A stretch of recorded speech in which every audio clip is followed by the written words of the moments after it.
안녕하세요. 알기 쉬운 부수풀이 1강 시작하겠습니다.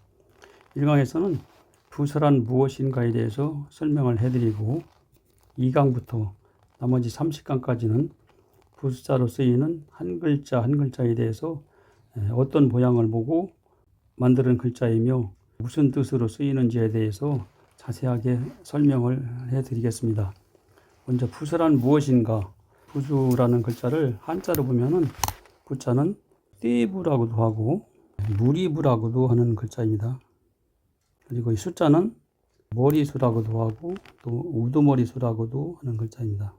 한자를 구성하고 있는 글자들, 즉 무리 중에서 그 글자의 뜻을 대표하는 우두머리 글자로 우편이나 사전의 색인부에 나와 있는 214개의 글자를 우리가 부수라고 합니다. 예를 들면 하늘천이라고 하는 글자가 있습니다.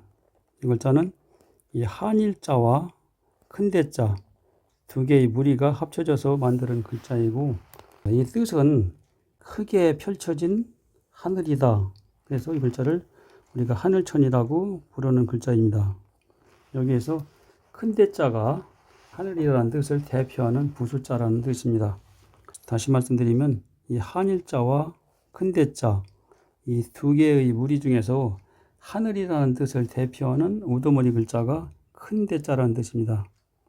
그러므로 하늘천자는 우편이나 자전 색인부의 큰대자에 분류가 되어 있습니다.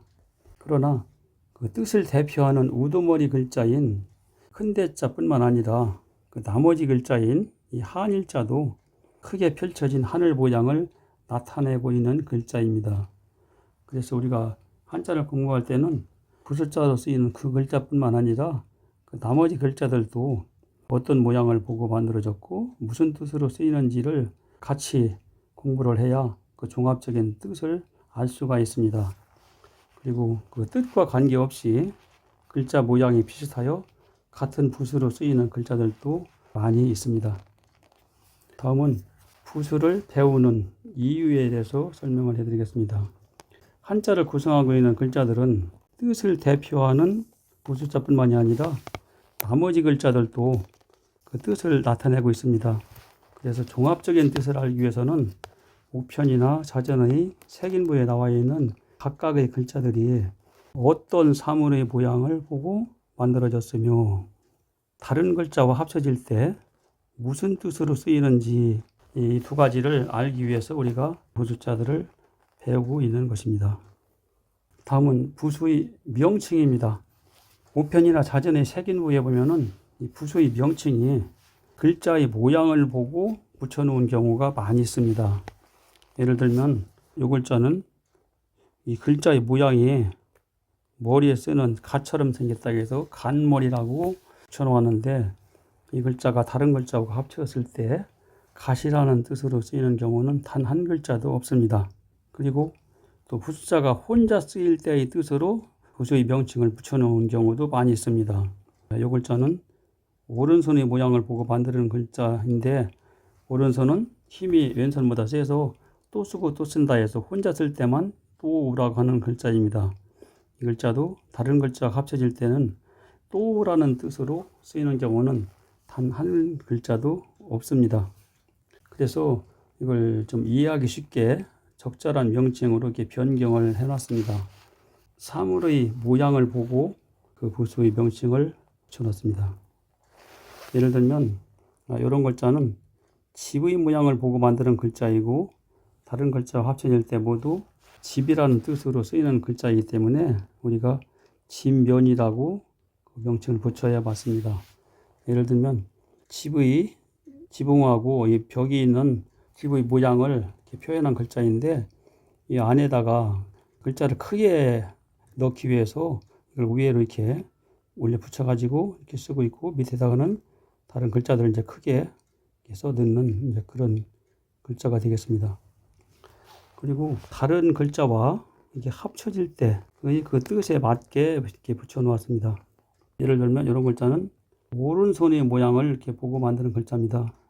그리고 다른 글자와 합쳐질 때 모두 오른손이라는 뜻으로 쓰이기 때문에 이 글자도 이 부수의 명칭을 오른손 우라고 해야 맞는 글자입니다.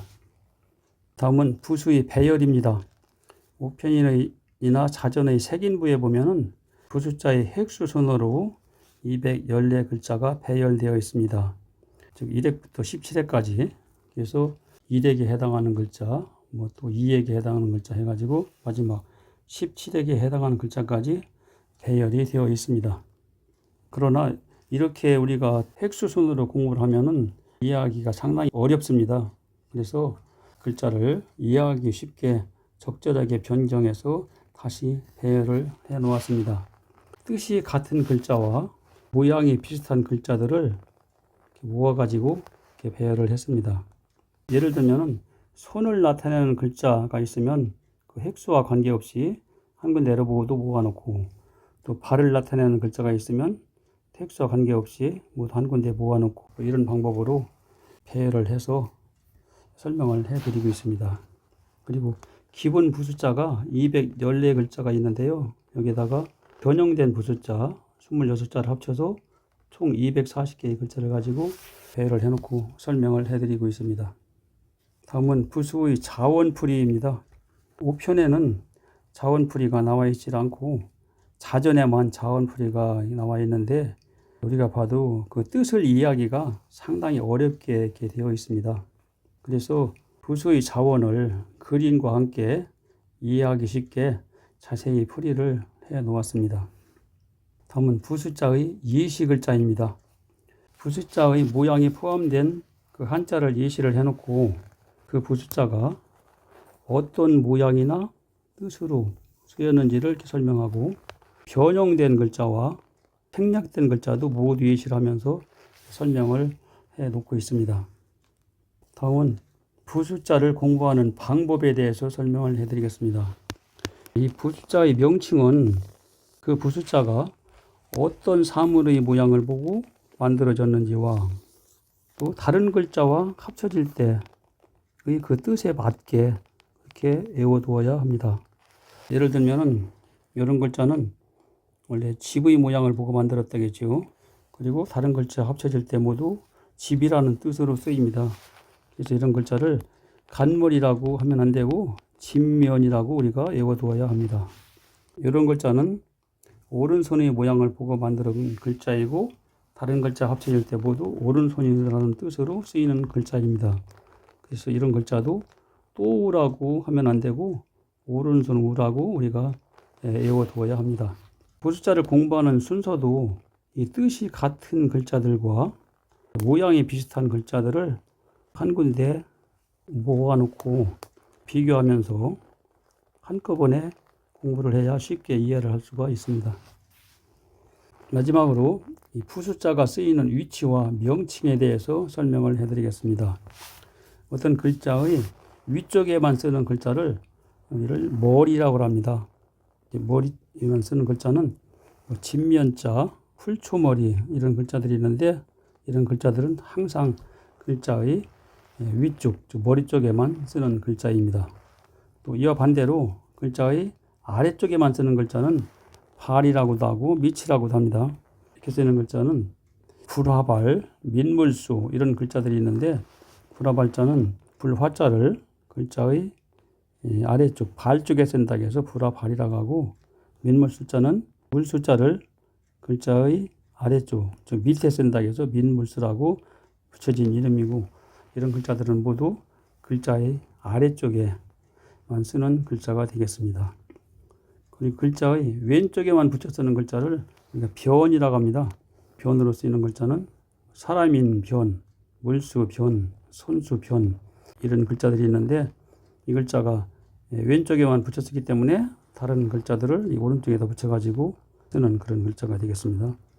또 이와 반대로 글자의 오른쪽에만 붙여 쓰는 글자를 방이라고 합니다. 방으로 쓰는 글자는 선칼도, 하품흠, 칠복방 이런 글자들이 있는데, 이 글자들은 오른쪽에만 붙여 쓰기 때문에 다른 글자들이 왼쪽에 이렇게 붙여서 써야 하는 그런 글자가 되겠죠. 변두리를 변방이라고 하는데, 왼쪽 변두리를 변이라고 하고 오른쪽 변두리를 방이라고 부릅니다. 다음은 기역자를 이렇게 돌려놓은 모양의 글자, 이런 글자를 엄이라고 합니다. 엄으로 쓰이는 대표적인 글자는 언덕엄자, 집엄자, 병질엄자 이런 글자들이 있는데 다른 글자를 요 안에다 넣어가지고 만드는 글자입니다. 다음은 니은자 모양의 글자를 우리가 받침이라고 합니다.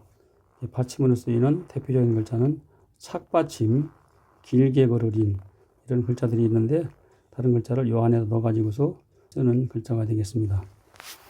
지금까지 부설란 무엇인가에 대해서 설명을 해드렸는데요. 가장 중요한 것은 부술자로 쓰이는 각각의 글자들이 사물의 어떤 모양을 보고 만들었는지를 아는 게 가장 중요합니다.